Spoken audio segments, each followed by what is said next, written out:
This conflict started August 2nd when the dictator of Iraq invaded a small and helpless neighbor. Kuwait, a member of the Arab League and a member of the United Nations, was crushed. In 1990, I joined the Air Force. I joined after I completed college and was looking for something to do after college and wanted to do something that was meaningful. Joining the military seemed like the best thing to do. I chose the Air Force because I wanted to fly. So part of my training was actually being an aircraft crew member on the C-5 Galaxy, and then later became a flight engineer.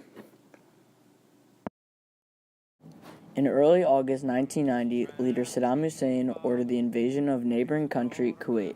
Surprised by these actions were other powers such as Saudi Arabia and Egypt, and they called on the United States and other Western nations to intervene. Also occurring in early August 1990 was President George H.W. Bush ordering the organization of Operation Desert Shield in response to Iraq's invasion. The order of Operation Desert Shield organized American troops to become part of the international coalition in the war against Iraq. On the battleship Wisconsin, coordinated sea-air operations with British fighter jets, the firing of the ship's 5-inch guns, the testing of its anti-missile system, preparations for war. Since Saddam Hussein didn't withdraw troops from Kuwait and the deadline passed, the U.S. and many other Allied forces sent in troops on January 1991 for Operation Desert Storm. I believe that the first Gulf War was the U.S. most successful war, mostly because it was the first time we used stealth technology and used everything that we learned from the Vietnam War and other conflicts and applied it all into one conflict where we developed air superiority first and then started the ground war. Following the intense bombing of Iraq and their forces, the U.S. led a coalition of Allied troops into Kuwait and across the Iraq border. Most of the troops surrendered, leaving Saddam Hussein's troops that are defending the capital.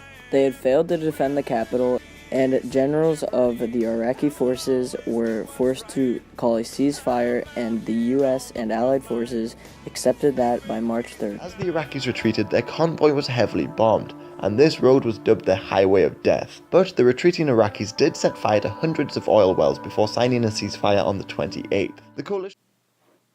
The Highway of Death is the road between Kuwait and Basra on which the retreating units of the Iraqi army as well as Iraq's citizens were attacked and destroyed by American aircrafts and ground forces during the United Nations coalition offensive in the Gulf War. During the first Gulf War, our aircraft was always in danger at being shot at and had multiple times where we received fire from the enemy combatants. The scariest and most dangerous time is actually when our crew is on the ground and not in a mission status, where the places that we actually stayed would actually be at risk of bombing. And on one occasion, the day after we stayed, one of the hotels that we stayed at was actually exploded, which was actually